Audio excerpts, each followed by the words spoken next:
नमस्कार दोस्तों, आपका स्वागत है डीके वेगड़िया ब्लॉग में। मैं दिनेश चंद पाटीदार। दोस्तों मैं अभी अपने खेत पे हूँ और अच्छी बरसात, झमाझम बरसात हो रही है। आप सभी को मालूम है, सभी क्षेत्र में बरसात हो रही है। हालांकि मैंने सोयाबीन की फसल की अभी कटिंग नहीं कराई थी, लेकिन जो बरसात हुई है उससे काफ़ी कीचड़ हो गया है। इतना काफ़ी अभी भी पानी यहाँ पर भरा था और अब थोड़ा मानसून कल से नहीं बरसा है तो अब थोड़ा सूखा है और इस प्रकार से पूरी सोयाबीन की कटिंग आ चुकी थी, लेकिन इसको मैंने कटवाया नहीं। अगर कटवा देता और अगर इससे की जो कटिंग के बाद जो ऊपर जितना भी पानी बरसा है जिन किसानों के दोस्तों, उनकी सोयाबीन ज़्यादा ख़राब हुई हैं। हालांकि ये कटिंग से पहले भी ख़राब हो रही हैं और इस सोयाबीन में भी भारी नुकसान है, क्योंकि जो दाना है वो फूल चुका है और जो सोयाबीन खड़ी फसल है उसमें भी नुकसान हो रहा है। मैं आपको सामने वाले कैमरे से दिखाता हूँ कि किस प्रकार से अभी मेरी सोयाबीन खड़ी है और कैसी स्थिति है।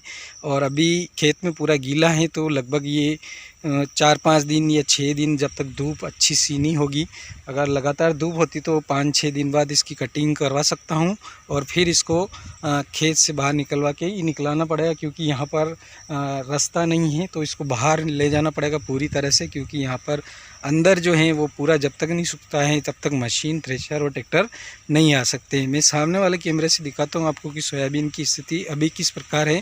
जब बरसात हो गई उसके बाद की स्थिति बता रहा हूँ। कीचड़ है पूरा, मेरे पैर पूरी कीचड़ में हो चुके हैं। मैं अंदर हूँ, खेत के अंदर, कीचड़ के अंदर आया हूँ, खेत के अंदर पूरी तरह से। तो मैं सामने वाले कैमरे से दोस्तों आपको दिखाता हूँ। इस प्रकार की स्थिति है दोस्तों। अभी ये सोयाबीन की जो फलियां हैं वो इस प्रकार से अभी लगी हुई हैं इसके अंदर, और ये पौधा पूरी तरह से, इसके पत्ते बिल्कुल भी नहीं है, सूख चुके हैं और पूरी तरह से इस तरह से ये खेत एकदम साफ दिखने लगा है। केवल फलियां दिख रही हैं इसके।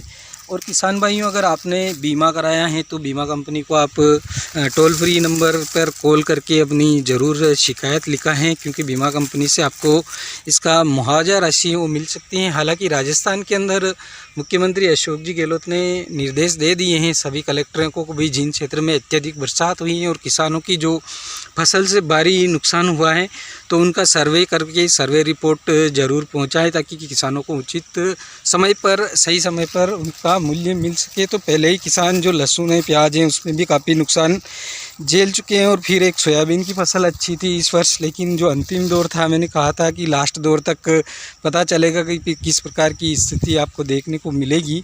तो हालांकि मैंने शुरुआत में लगातार मैं आपको वीडियो दे रहा हूं कि सोयाबीन की फसल बहुत ही अच्छी है, बहुत अच्छी है, लेकिन मैं लगातार कह रहा हूं कि अंतिम दौर तक जब तक किसान अपनी जो उपज है वो निकाल कर घर तक नहीं पहुँचाता है तब तक स्थिति साफ नहीं होती है किसानों के लिए, क्योंकि अंतिम दौर तक वो नहीं बता सकते हैं कि भाई किस प्रकार से उनकी फसल घर तक पहुँचेगी या नहीं पहुँचेगी। किसी भी प्रकार की क्षति बीच में उनको हानि देखने को मिल सकती है। तो लास्ट में जो अंतिम समय था उस समय बरसात बहुत ही ज़बरदस्त हुई है और तेज़ तराज बरसात के कारण जिन किसानों की फसल कटिंग करके खेत में पड़ी थी वो नीचे से पूरी पानी के अंदर तैरने लगी हैं। पूरी फसलें जो सोयाबीन थी वो पानी में तैरने लगी हैं, अंकुरित कर दी हैं, दाना फूल गया है और पूरा दागी सोयाबीन है वो दागी सोयाबीन बन चुकी हैं। तो स्थिति बहुत ही नाजुक बन गई हैं और सोयाबीन की जो फसल हैं जो भी नीचे पड़ी हैं तो इस प्रकार से मिट्टी उसमें लग जाती है और मिट्टी लगने के बाद वो जो दाना है उसका नीचे की तरफ का जो दाना रहता है वो फूल जाता है। इस प्रकार से ये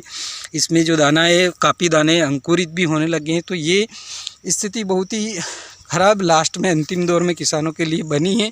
हालांकि सोयाबीन का जो उत्पादन है वो इस वर्ष थोड़ा ठीक देखने को मिल रहा था पिछले 1-2 वर्षों के मुकाबले, लेकिन अंतिम समय में जो लास्ट टाइम था किसानों को फसल कटिंग करके घर तक पहुंचाने का, उस स्थिति में किसानों को काफ़ी हताशा, निराशा मिली है। और किसान को जो अब देखते हैं बीमा कंपनियां कितना बीमा देती है। बीमा ज़रूर क्लेम आप ज़रूर करें आपके क्षेत्र के, जिस प्रकार से भी आपने बीमा करा रखा है, चाहे आपका केसीसी है तो बीमा है, इस प्रकार से आपके हर जो किसान है लगभग सभी के बीमे बैंक वालों ने किए हुए हैं। तो बैंक वाले से भी आप संपर्क कर सकते हैं, ई मित्र पे भी संपर्क कर सकते हैं, कियोस्क पे संपर्क कर सकते हैं। और इसके अलावा आपके पास टोल फ्री नंबर भी होंगे, उन टोल फ्री नंबर पे भी कॉल करके पूरी तरह से कंप्लेन लिखाएं, ताकि आपको उचित समय पर, सही समय पर आपकी फसल का आपको मुआवजा मिल सके। तो दोस्तों ये थी मेरी फसल की स्थिति, मैंने आपको पूरी बताई है। सोयाबीन की जो अंतिम दौर था, लगातार मैं आपको वीडियो दिखा रहा था। तो इस प्रकार से अभी ये स्थिति सोयाबीन की देखने को मिल रही है।